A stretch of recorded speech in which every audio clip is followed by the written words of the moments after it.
लातों के भूत बातों से नहीं मानते, ये कहावत हमने सुनी होगी और ये कहावत सच भी हो गई है। काफी दिन से बरेली में आइलम मोहम्मद का विवाद चल रहा था, बट इस पर एसपी साहब ने सबको दिशा निर्देश भी दिए थे कि कोई भी ऐसा विवाद नहीं बढ़े।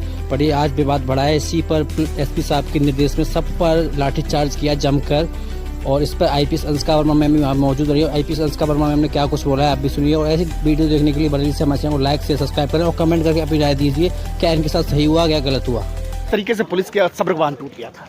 फिलहाल स्थिति सामान्य है और जो भी अराजक तत्व हैं जिन्होंने किसी भी तरह की बदमाशी की है उनको उस चीज़ की सज़ा भी मिलेगी, और कुछ ऐसे लोगों को उठा के यहाँ से थाने भेजा गया है। क्या लग रहा है कि ऐसे कितनी जगह पर बवाल करने की कोशिश की गई, कानून व्यवस्था को जिस तरीके से हाथ में लेने की कोशिश की गई थी? कई जगह पे इस तरीके से क्राउड में गैदर हुए हैं लोग और हर जगह पुलिस ने एक्शन किया है और अभी क्राउड पूरा डिस्पर्स हो चुका है। जो शरारती तत्व रहे थे उनको चिन्हित करने के लिए क्या कुछ किया जा रहा है? सीसीटीवी वीडियोस या फिर अन्य वीडियोस के आधार पर क्या कुछ किया रही है पुलिस? सीसीटीवी वीडियोस देखे जाएंगे इनके। अभी फिलहाल पुलिस फोर्स पूरी मौजूद है और इस तरीके की स्थिति को प्रिवेंट करने के लिए पूरा बल तैनात है इस समय।